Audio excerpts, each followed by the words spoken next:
Les gars, c'est grave, c'est vraiment très grave. Mon technicien que vous connaissez là, avec qui on travaille tous les jours, est actuellement en train de nous menacer, nous faire même du chantage par rapport au travail qui fait sur place, qui est totalement ce que j'ai découvert dernièrement lors de mon dernier voyage m'a scandalisé, mais réellement scandalisé, je veux dire. Donc, le gars actuellement, on lui pose des comptes, on lui demande des comptes rendus et ça ne va pas du tout quoi. Donc, je vous raconte tout dans la suite. Reste surtout connecté parce que cette vidéo-ci risque toi aussi de te sauver si tu es dans la même situation que nous actuellement.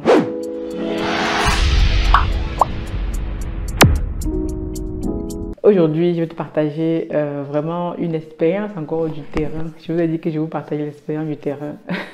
Donc, moi, j'étais sur le terrain il y a quelques mois, il y a quelques jours plutôt. Et comme je vous disais dans les vidéos précédentes, les gens sont vraiment... Voilà, il n'y a plus aucune confiance, rien du tout. Vous avez des employés, vous les payez, vous les mettez à l'aise. Vous faites tout ce qu'il faut faire. On se dit, voilà, on est de la diaspora, on vient travailler, on va faire les choses dans les normes. On va essayer de mettre les personnes, voilà, dans les conditions afin qu'elles soient à l'aise pour fournir de la qualité du travail.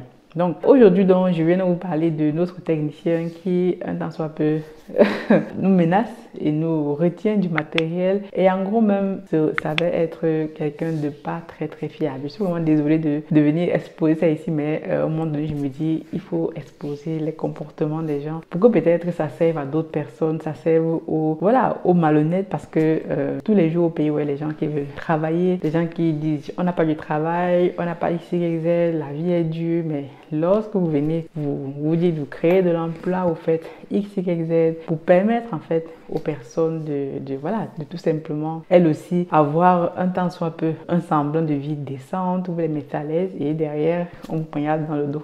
C'est ce qui arrive souvent au pays, c'est ce qui arrive à la majorité d'entrepreneurs. Peut-être d'autres personnes ont des plateformes pour échanger dessus, d'autres pas. Et c'est vraiment un gros mal qui mine nos sociétés. Et moi, au fur et à mesure, je me suis rendu compte que voilà, il faut en parler, il faut dire les choses, il faut même venir exposer les gens comme ça, parce que si on ne le fait pas, ces personnes-là se sentent vraiment impunies. Donc, je vais vous la faire l'histoire très courte parce que sinon, on va passer des heures ici. Donc, moi, dernièrement, je vais au pays, donc je dis, voilà, on a beaucoup de manquements sur lesquels on n'a pas de réponse, etc. Comme je vais tuer mes voyages au pays 1 ou 2 fois pour me rendre compte de ce qui se passe réellement sur le terrain, parce que même lorsque vous investissez hors du pays, de la diaspora, il est important de faire des tours réguliers au pays pour vous rendre compte de ce que les gens font exactement. Parce que les gars vont vous dire que oui, on est en train de travailler, on est en train de faire X, Y, Z, vous êtes loin, vous ne voyez pas. Même si vous envoyez des gens, vous ne pouvez pas avoir le rapport complet que si vous allez sur le terrain toucher du doigt. Donc moi, je suis allée sur le terrain, vous m'avez vu, j'ai posé des questions, j'ai vu des choses, j'ai vu des manquements, tout ça. Et voilà, je commence à demander, par exemple, dans notre exploitation piscicole,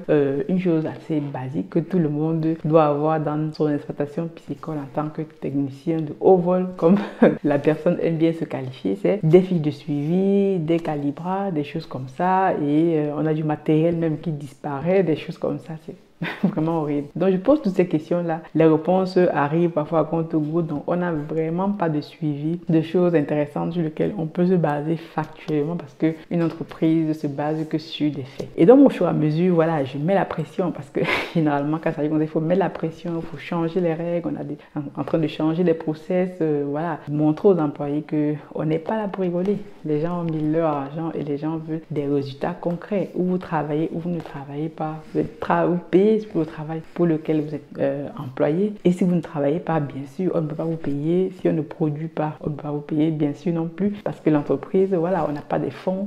Les employés pensent qu'on a des fonds qui tombent à gauche, à droite, et donc ils ont droit à leur salaire, mais sans fournir un grand effort, alors sans donner le maximum ou sans rendre des comptes. Puisque lorsque tu travailles pour une entreprise, tu dois rendre des comptes. Nous tous ici, on a tous été salariés, même si on est encore salarié aujourd'hui, mais même si tu as ton entreprise, tu dois rendre des comptes à tout moment, même en tant qu'entrepreneur, si tu n'es pas discipliné dans ton travail, dans la manière que tu gères ton entreprise, voilà. Et les gens au pays pensent voir que bon, parfois, c'est parce que c'est moi, ils voient une femme, une jeune fille, voilà, qui arrive là, qui pose des questions, et il y a souvent une espèce de mépris condescendant qui se développe. Vous voyez un peu la mentalité au pays, quoi. Quand vous voyez des hommes, puisque nous, on est entouré que par des hommes, voilà, les techniciens, les employés, ce sont des hommes, ce sont des garçons, donc quand ils voient que voilà, ce sont des femmes qui dirigent et tout, parfois ils ont tendance commence à avoir ce petit mépris là, ce petit condescendance là. Il dit voilà, ouf, vraiment la fille là, qu'est-ce qu'elle fait? Et donc moi je ne rigole pas quand je dis aux employés, quand on est dans le monde de l'entreprise, des collaborateurs, l'entreprise est froide et pragmatique et ne se base que sur des faits et des choses réelles. Donc même si on joue au quartier, on rigole ensemble,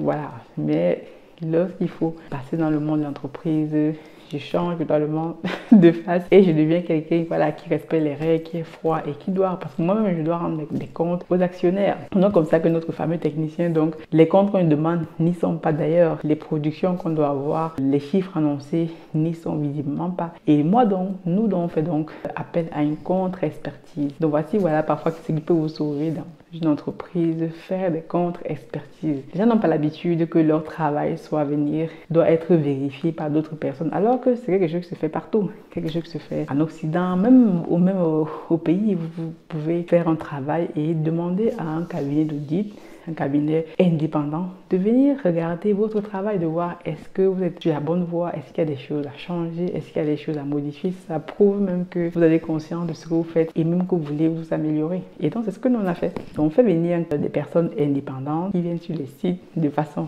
incognito. Donc ça, quand vous arrivez là, vous débarquez de façon incognito et vous suivez, vous regardez, posez les questions, dites aux gens, voilà, regardez tout ce qu'il y a, posez les questions et après faites-nous votre rapport et comme ça, on va donc confronter nos techniciens à tout ce que nous avez dit. Bien évidemment, on confronte la confrontation, donc ça vire. Vous savez, les gens au pays, soit ils lèvent la voix, soit ils commencent à vous insulter, soit ils vous menacent, soit ils vous font du chantage, et soit même ce qui arrive, c'est qu'ils nous retiennent du matériel dont il est en possession de l'entreprise.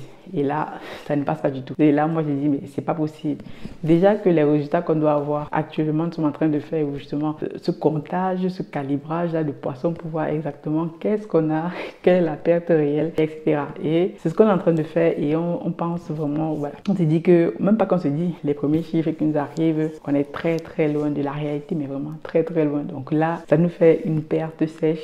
Donc ça, c'est la réalité du business. Une perte sèche, donc voilà. Donc on investit de l'argent, on n'arrive pas à récupérer ce qu'on a. Et la personne en question n'arrive même pas à assumer ses propres responsabilités. Elle est plutôt là pour nous menacer, pour nous faire du chantage, pour nous retenir du matériel. Et là, moi, je dis que voilà, trop c'est trop.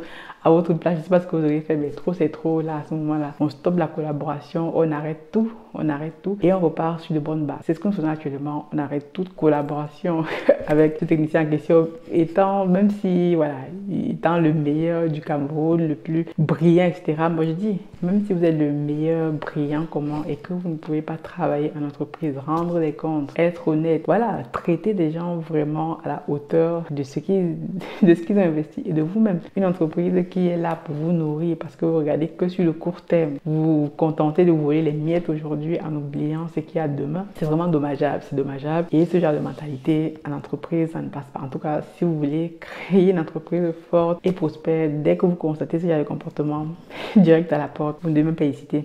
Et nous, actuellement, c'est ce qu'on est en train de faire. Donc, ça, c'est, comme je disais, je viens toujours ici, voilà, je vais vous montrer les réalités du terrain et quand ça marche, quand ça ne marche pas, qu'est-ce qu'il faut faire. Donc, nous, c'est ce qu'on fait actuellement et je pense que beaucoup de personnes, malheureusement, au pays, des investisseurs, des entrepreneurs, sont confrontés à ce type de personnes et sont des papas, des parents d'enfants, des pères d'enfants qui ont des enfants et qui demain après-demain veulent que leurs enfants travaillent dans les entreprises et se comportent de la sorte. Je trouve ça tout simplement dommageable et déplorable. Et demain après-demain, ce sont les mêmes personnes qui vont venir sur les réseaux vous dire que le pays tue ses enfants, le pays... Mais non, comment vous voulez donc que le pays avance si vous-même vous comportez de la sorte? Ça commence déjà par vous-même. Même comment tu te comportes en société, dans une entreprise, et ça reflète le comportement que tu auras ailleurs. Donc c'est un peu ça. Donc nous actuellement, on va que simplement engager une procédure judiciaire contre cette personne pour qu'elle nous remette au moins le matériel que nous doit et qu'on puisse continuer notre travail, voilà, puisse continuer la vie d'entreprise sans cette personne-là. Donc vraiment, c'est dommageable, mais bon, c'est comme ça, ce sont les réalités du terrain, la réalité du pays. Donc je vous dis c'est ici, pas pour que ça vous décourage, mais surtout pour que ça vous donne aussi des leçons, pour que vous puissiez apprendre des erreurs des autres. Sûrement, on a commis des erreurs lors de l'embauche de cette personne, même si on a fait des contrats, on a regardé tout, mais parfois, il y a des choses que vous pouvez découvrir qu'au fur et à mesure de la collaboration, et ça nous permet d'apprendre. Donc, on apprend apprend, on améliore nos techniques, on améliore nos process. Et là, ce qu'on va faire, on va faire vraiment une petite pause où on va me remettre tout par terre, tout au sol, revoir les procédures, changer même du monde, du personnel d'ailleurs. Puis des fois aussi, on a besoin actuellement des stagiaires, des personnes qui sont dans la pisciculture, qui veulent apprendre justement pour venir nous filer un coup de main, pour venir apprendre avec nous. On est même prêt à les former, à les envoyer en formation, mais que de grâce, ces personnes-là soient intègres et qu'elles sachent comment fonctionne une entreprise et que si demain après-demain, elles s'amusent à faire n'importe quoi et peut-être qu'elles peuvent se retrouver en prison ou à payer les dommages et intérêts parce que voilà, une entreprise qui investit son argent n'est pas là pour perdre mais pour gagner de l'argent. Donc si vous connaissez des personnes, des petits frères, etc. qui sont intéressés par cela, n'hésitez pas à nous envoyer un mail à contact@africafoodindustries.com avec votre profil, votre CV, votre candidature, etc. Et nous allons venir échanger avec vous et voir comment on peut avancer ensemble pour justement créer une entreprise prospère où vous allez être gagnant et nous aussi gagnants. Donc c'est un marché win-win. J'espère que cette vidéo a fait sens pour toi, mais surtout partage-la et dis-moi ce que tu penses de les actions que tu es en train de prendre. Est-ce qu'il y a d'autres choses qu'on pourrait faire, qu'on pourrait améliorer? J'attends dans les commentaires. God bless.